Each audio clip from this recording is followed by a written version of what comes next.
So இல்தக்கா செய்யா படம் வந்து ஆக்சுவலாக எங்களுக்கு முன்னாடி எந்த எக்ஸ்பீரியன்ஸும் கிடையாது. நாங்கள் எதுலேயுமே சினி ஃபீல்டில் வந்து நாங்கள் ரிலேட்டடாக எதுவுமே நாங்கள் பண்ணதில்லை. எனக்கு சின்னதுலேருந்தே ஒரு ஆசை இருந்தது சினி ஃபீல்டில் வரணும்னு. அதுக்கு என்னோடய டேடி தான் ரொம்ப காரணம். ஏன்னா என்னோடய டேடி வந்து 2 கன்னடா மூவி பண்ணார். அதை என் தாத்தாவே ப்ரொடியூஸ் பண்ணார். பட் அன்லக்கிலி 2 படமே ரிலீஸ் ஆகலை. ஸோ என்னோடய டேடியோட ஆசை நிறைவேறவே இல்லை. ஸோ எனக்கு குழந்தையிலேருந்தே எப்படியாவது சினி ஃபீல்டில் வந்துடணும் அப்படின்னு ஒரு ஆசை இருந்துகிட்டே இருந்தது. அது கடைசியில் வந்து என்னோடய ஹஸ்பண்ட் மூலியமாக தான் இன்றைக்கி நிறைவேறியிருக்கு. சதா நாடார், தேங்க்யூ ஸோ மச் தங்கம். ஏன்னா அவர் இல்லை அப்படின்னா எனக்கு இந்த பிளாட்ஃபார்மே ஆக்சுவலாக கிடச்சிருக்காது. ஏன்னா எத்தனையோ பேர் வந்து அட்லீஸ்ட் ஒரு சீனில் நம்ம வர முடியுமா, ஒரு சிங்கிள் டயலாக் நம்மளுக்கு கிடைக்குமா அப்படின்னு வந்து இன்னுமே கோடி பேர் எங்கிட்ட தான் இருக்காங்க. ஸோ வந்து எனக்கு முதல் படம் அதை நாங்களே தயாரித்து நாங்களே இயக்கி நாங்களே நடிச்சிருக்கோம். அதுக்கு வந்து ஃபஸ்ட்டு நான் தேங்க்யூ சொல்லணும் அப்படின்னா ஹஸ்பண்ட் தான் நான் ரொம்ப தேங்க்யூ சொல்கிறேன். அதுக்கப்புறம் இந்த படத்தில் ஒர்க் பண்ண எல்லா டெக்னீஷியன்ஸுமே வந்து ரொம்ப சப்போர்ட்டிவாக இருந்தாங்க, எல்லாம் ரொம்ப ஃப்ரெண்ட்லியாக இருந்தாங்க. ஸோ ஃபஸ்ட்டு வந்து சுதந்திரன் சாருக்கு வந்து நான் ரொம்ப தேங்க் பண்ணிக்கிறேன். நான் எல்லா பாட்டுமே ரொம்ப சூப்பராக எழுதியிருக்காரு. கேட்டிங்கன்னா உங்களுக்கு கண்டிப்பாக பிடிக்கும். தென் மியூசிக் டைரக்டர் EJ ஜான்சன், அப்புறம் பேக்ரவுண்ட் ஸ்கோர் மியூசிக் பண்ணார் சுரேஷ் சர்மா சார். அதுக்கப்புறம் எடிட்டிங் ஒரு பெரிய பலம் தான் பரணி சார். அப்புறம் வந்துட்டு DOP மனோகுமார். ஸோ ஒவ்வொருத்தரும் வந்து நம்ம தனித்தனியாக வந்து சொல்லணும் அப்படின்னா எல்லாருமே வந்து புதுமுகங்கள் தான். EJ ஜான்சன் தவிர வேறு யாருமே எந்த மூவிஸ்லேயும் பெருசாக ஒர்க் பண்ணி பெருசாக ப்ரொஜெக்ட் ஆனது இல்லை. ஸோ எல்லாத்துக்குமே இது ஒரு நல்ல பிளாட்ஃபார்மாக அமையும் அப்படின்னு நம்புகிறேன். படம் பாருங்கள், அவங்க எல்லாத்துக்கும் கண்டிப்பாக பிடிக்கும். Thank you so much. நான் ஈரோடு பக்கத்தில் காமராஜர் விழாவுக்கு போயிருந்தேன். அது எங்கள் சாதிய விழா. அந்த விழாவில் கூப்பிடும்போது எனக்கு அவர் யாருன்னு தெரியாது. கூப்பிட்ட உடனே ரொம்ப மரியாதை கொடுத்து கண்டிப்பாக நீங்கள் வரணுன்னாரு. நல்லபடியாக நடத்தினார். அப்போ தான் அவர் திடீர்னு ஒரு ஷாக்காக ஒரு விஷயத்தை சொன்னார். நாங்கள் ஒரு படம் பண்ணியிருக்கோன்னாரு. ஏன் அவனுக்கு இந்த வேலைன்னு கேட்டேன். நம்ம அவருடைய தொழில் வந்து தேங்காய் வாங்கி அதை வெளி மாநிலங்களுக்கு அனுப்புகிறது தான். நல்ல காசு, அதாவது நல்ல காசு. அங்கே அவருடைய நண்பர் வட்டாரமும் ரொம்ப விரிஞ்சு இருந்தது.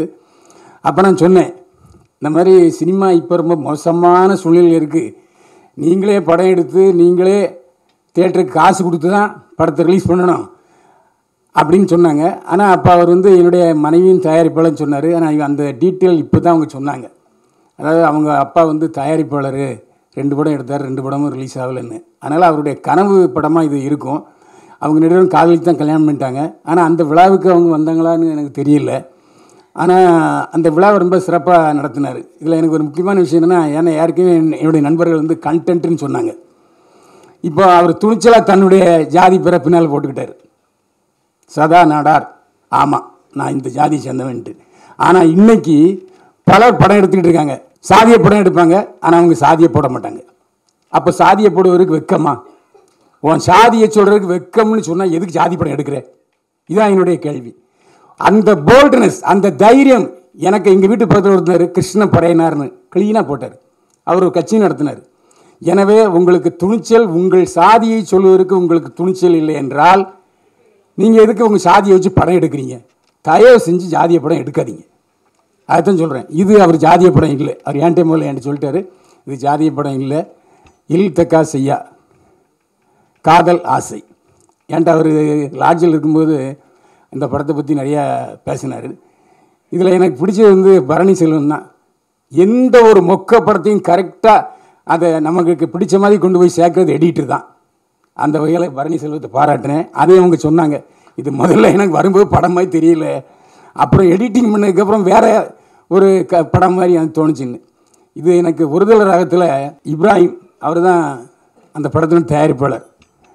அவர் 100 முறை வந்து ப்ரிவியூ ஷோ போட்டார் அந்த ஒருதலை ராகம் படத்தை. அப்போது தம்பிங்கிற ரவீந்திரெல்லாம் பின்னாடி நின்றுட்டு இருந்தாங்க.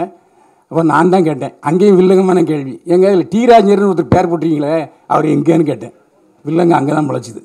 அதுக்கப்புறம் தான் டி ராஜேந்திர கூட்டி கொண்டு போய் ப்ளூ டைமண்டில் அடைச்சி வச்சுருந்தாங்க. அவரை கொண்டு வந்தேன். எதுக்கு சொல்கிறேன்னா, டி ராஜேந்திரன் எடுத்த படமும் எடிட்டருடைய வித்தையினால தான் நல்ல படமாச்சு. ஏன்னா இவங்க இஷ்டத்துக்கு படம் எடுத்துருவாங்க.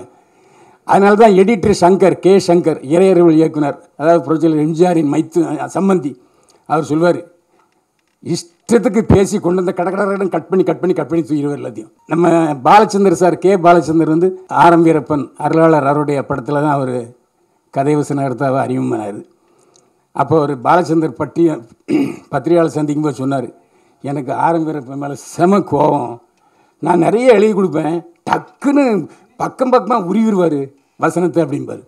அதுதான் சினிமா. சினிமா என்பது அதிகமாக பேசுகிறது இல்லை, மூவி. அது வந்து மணிரத்னம் ரொம்ப தெளிவாக சொல்லியிருந்தார். இந்த படத்தில் அவங்களுடைய காதல் கதையும் சொல்லியிருப்பாங்கன்னு நான் நினைக்கிறேன். இந்த புதியவர்கள் தான் பத்திரிகைக்காரங்களை அதிகமாக நேசிக்கிறது. ஏன்னா இவங்க நாம தான் அவங்கள கொண்டு போய் மக்கள்கிட்ட சேர்க்குறோம். ஆனால் அதே சமயத்தில் பெரிய படங்கள் அப்படி அல்ல. அவங்களுக்கு நம்ம இஷ்டத்துக்கு வாரி வாரி ப்ரொமோஷன் கொடுப்போம், அவங்க கண்டுக்க மாட்டாங்க. இதுதான் தமிழ் சினிமாவுடைய நிலைமை. ஜெனிஷா, ஏன்னா அவர் கிறிஸ்டின் நல்லா பேர் வாயில் நுழைய மாட்டேங்குது. அவரும் எங்கள் ரத்தத்தின் ரத்தம் தான். எப்படியோ நுழைஞ்சு அவரும் ஒரு படம் எடுக்க போராடி, முதல்ல அவர்கிட்ட நான் ஒரு 2 வருஷம் மேலே பேசியிருக்கேன்.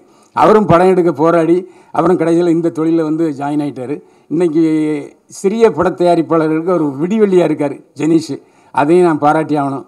ஏன்னா தொப்பிக்காரன்னு ஏன்னா எப்படி படத்தை கொண்டு போய் சேர்க்குறது, அதாவது அவங்க கொஞ்சம் செலவு பண்ணுறதுக்கு தயாராக இருக்கிறவங்களுக்கு இதாங்க வழி, இதான் உங்கள் படத்தை ரிலீஸ் பண்ணுறதுக்கான வாய்ப்பு, இதுதான் நீங்கள் செய்யணும்னு சொல்லி அருமையாக ஜெனிஷ் செஞ்சு கொடுக்குறாரு. அவருக்கும் நமது பாராட்டுகள். எதுக்கு இது சொல்கிறேன்னா, இந்த மாதிரி சின்ன படங்களை நாம் இன்னும் கொஞ்சம் ப்ரெஷர் எடுத்துட்டு இன்னும் சிரத்தை எடுத்து நம்ம ரிலீஸ் ஆகிற ஒரு நாளைக்கு முன்னாலேயே விமர்சனம் பண்ணோம்னாக்கா ஒரு 100 பேர் தியேட்டருக்கு வர்றதுக்கு வாய்ப்பாக இருக்கும். இந்த மாதிரி சின்ன படங்களுக்கு நம்முடைய பிஆர்ஓ சரவணன் இருக்கார், அவர்கிட்ட சக்தி இருக்குது.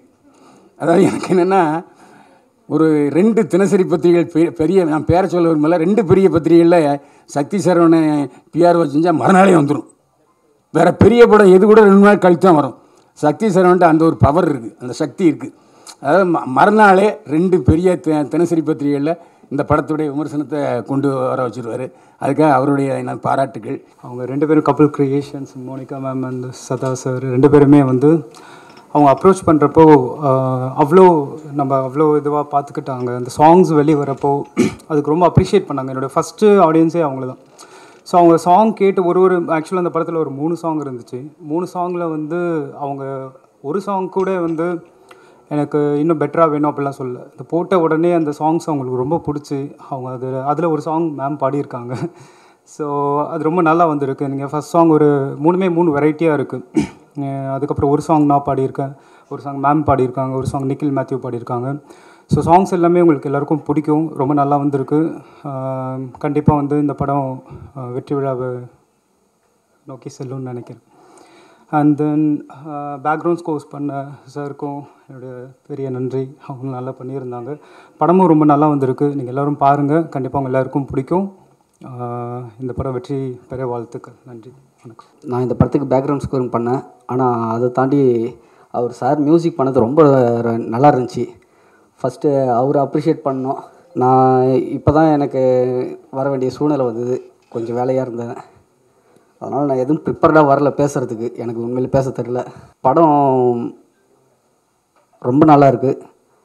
எடிட்டிங் வந்து ட்விஸ்ட்டுக்கு மேலே ட்விஸ்ட்டாக பண்ணியிருந்தாங்க. ஃபஸ்ட்டு எனக்கு சாங் படம் போட்டு காப்பிட்டப்போ இருந்த பிக்சர் வேறு. ஆஃப்டர் எடிட்டிங் வந்து அது இப்படியும் சொல்ல முடியுமா அந்த படம்ன்ற அளவுக்கு நல்லா எடிட் பண்ணியிருந்தார். அதை விட மேடம் ரொம்ப நல்ல சிங்கர். இதை நான் பார்த்தப்ப ரொம்ப அப்ரிஷியேட்டிவ். இந்த ஆக்டிங் தாண்டி அவங்க அந்த ஃபீல்டையும் ரொம்ப பெரிய லெவலில் வருவாங்கன்னு நினைக்கிறேன். இல்தக சையா இந்த தலைப்பு வச்சதுலேருந்து இதனுடைய தலையெழுத்து எப்படி வருமோ அப்படின்னு ஒரு பெரிய போராட்டத்தை சந்தித்து தான் இந்த மேடையில் வந்து நிற்கிறாங்க இவங்க. இந்த படம் வெற்றி பெற உங்களுடைய ஆதரவு தான் எங்களுக்கு வந்து ஒரு பெரிய விஷயமா இருக்கும். 3 பாடல் எழுதியிருக்கேன் இந்த படத்தில். அதுக்கு ஒரு சிறந்த இசை அமைச்சு ஜான்சன் ஒரு நல்ல சாங்கை கொடுத்துருக்காரு. வரிகள் எப்படி இருக்குன்னு நீங்கள் பார்த்துட்டு சொல்லுங்கள். எனக்கு கொஞ்சம் இதாகுது. நன்றி, வணக்கம். ஆக்சுவலி எடிட்டிங்கும் போது இல்தக சையாவில் எனக்கு கிடைச்ச ஸ்பேஸ் வந்து ரொம்ப அதிகம். ஸோ அதோட இடம் தான் இந்த படம் நீங்கள் பார்க்க போகிறது. நீங்கள் பார்த்துட்டு சொல்ல போகிற அந்த கமெண்ட்ஸ் வந்து எங்களுக்குமே ரொம்ப பூஸ்டாக இருக்கும். ஸோ உங்களுடைய கமெண்ட்ஸ்க்காக நாங்கள் வெயிட் பண்ணிகிட்ருக்கோம். தேங்க்யூ. கப்பிள் கிரியேஷன்ஸ் மற்றும் எஸ்கேடி ஃபிலிம் ஃபேக்ட்ரி இணைந்து தயாரிச்சிருக்கும் இல்தக சையா இந்த படம் எங்களது நிறுவனம் மூலமாக திரைக்கு வருது. இந்த படம் பற்றி சொல்லணுன்னா அந்த கம்பெனியிலே இருக்குது கப்பிள் கிரியேஷன்ஸ். இவங்க 2 பேரும் சேர்ந்து இந்த படத்தை தயாரித்து இயக்கி நடித்து பண்ணியிருக்காங்க. இது ஒரு புதுமையான முயற்சி அப்படின்றத இன்னும் கொஞ்ச நேரத்தில் நீங்கள் படத்தோட விஷுவலில் பார்ப்பீங்க, படம் பார்க்க போகிறீங்க. தேட்ரிக்கலாக வந்து பார்க்கும்பொழுது மக்களுக்கும் அந்த எக்ஸ்பீரியன்ஸ் கிடைக்கும் அப்படின்றத நம்புகிறேன். ஏன்னா இந்த படத்தை எங்களுக்காக காட்டும் பொழுது ஜஸ்ட் ஒரு சின்ன பட்ஜெட்டில் ஒரு தம்பதிகள் புதுமுகம், சினிமாவுக்கு அனுபவம் இல்லாத ஒருத்தங்க எடுத்திருக்காங்க அப்படின்ற விஷயத்தோட பார்த்தோம். பட் உண்மையாகவே சர்ப்ரைசிங்காக இருந்துச்சு இந்த படத்தோட ஒவ்வொரு ஏரியாவும். நம்ம இப்போது சில பெரிய ஹிட் படங்கள் இப்போ மென்ஷன் பண்ணி சொன்னால் அந்த படத்தோட ட்விஸ்ட் ஓப்பன் ஆகும், அதனால் அதை முழுமையாக சொல்ல முடியல. பட் கண்டிப்பாக ஒரு சர்ப்ரைசிங்காக நம்மளை ஒரு விஷயம் இந்த படத்தில் கனெக்ட் பண்ணி என்கேஜிங்கை வச்சு நம்மளை என்டர்டெயின் பண்ணோம் அப்படின்றதுல தெளிவாக சொல்ல முடியும். இன்றைக்கி நான் இந்த இடத்தில் ஒரு ப்ரொடியூசர் இடத்தில் இருக்கிறேன் என்றால் அதற்கு எனது மனைவியின் முக்கிய பங்கு. நான் எடுக்கும் ஒவ்வொரு முயற்சிக்கும் என் பின்னால் இருந்து அனைத்து விதமான உதவிகளும் செய்து என்னை இந்த அளவுக்கு இங்கே கொண்டு வந்து உங்கள் முன் நிறுத்தியுள்ளார் என்றால் அது அவருக்கு மிகப்பெரிய ஒரு நன்றி இந்த நேரத்தில் நான் தெரிவித்துக் கொள்கிறேன். மேலும் எங்களுடன் இந்த படத்தில் அயராது உழைத்த அனைவருக்கும் எனது நன்றிகளையும் வாழ்த்துக்களையும் கூறி விடைபெறுகிறேன். நன்றி, வணக்கம். சென்னை சினிமாவுக்குன்னு வந்தால் சென்னை எங்களுக்கு வேற ஒரு பிம்பத்தை கொடுக்குது. யாரை நம்புறது, யாரை நம்பி போகலாம், என்ன பண்ணலாம் அப்படிங்கிறது ஒருத்தரை போய் அப்ரோச் பண்ணும்போது ரொம்ப அப்படி இப்படின்னு எல்லாம் சொல்லி எல்லாம் பண்ணி நாம் ஒரு பணத்தை இழக்க வேண்டிய சூழல் ஏற்படுது. இந்த படத்தை எடுத்து முடிக்கிறதுக்கு முன்னாடி நான் ஒரு 2 கோடி ரூபா விட்டுருக்கேன் இந்த சினிமாவில். யோசிச்சு பார்த்தேன், இந்த சினிமாவில் மட்டும்தான் மறுபடியும் எடுக்கணும்னு சொல்லி இந்த படத்தை எப்படியாவது ரிலீஸ் பண்ணி நானும் ஒரு ப்ரொடியூசர், நானும் ஒரு நடிகர், நானும் ஒரு டைரக்டர்னு உருவாக்கணும்னு சொல்லிட்டு இந்த படத்தை நாங்கள் இன்றைக்கி ரிலீஸ் பண்ணுறதுக்கு இன்றைக்கி இந்த இடத்துக்கு வந்து நின்றுருக்குறோம். எல்லோரும் சினிமாவை படிக்கிறதுக்கு அந்தந்த வகுப்புக்கு செல்வாங்க, எல்லாம் போவாங்க. எனக்கு சினிமா 2 கோடி ரூபா செலவு பண்ணி நல்லா கற்றுக்கிட்டேன். இப்போது எனக்கு நல்ல ஒரு பாடத்தை, சரியான ஆட்களை இன்றைக்கி எனக்கு முன்னாடி நிறுத்தியிருக்கு. அது வரைக்கும் எனக்கு ரொம்ப சந்தோஷம். இந்த படத்தில் ஒரு 12-13 வருஷமாக முதல்ல இருந்து எங்கிட்ட காசு பிடுங்காமல் எந்த இடத்துலையும் எங்கிட்ட காசுன்னு கேட்காத ஒரே ஆள் எங்கூட இருக்கிறாருன்னு இவர் தான், சுதந்திரன். ஒரு 13-14 வருஷமாக எங்கூட பயணிக்கிறார். ஆரம்ப காலத்தில் நான் சென்னைக்கு வரும்போது இருந்து இன்றைக்கி எங்க கூட தான் இருக்கார். இன்றைக்கி எதையும் கேட்க மாட்டார். அந்த மாதிரி ஒரு அன்பான ஒரு மனிதர்.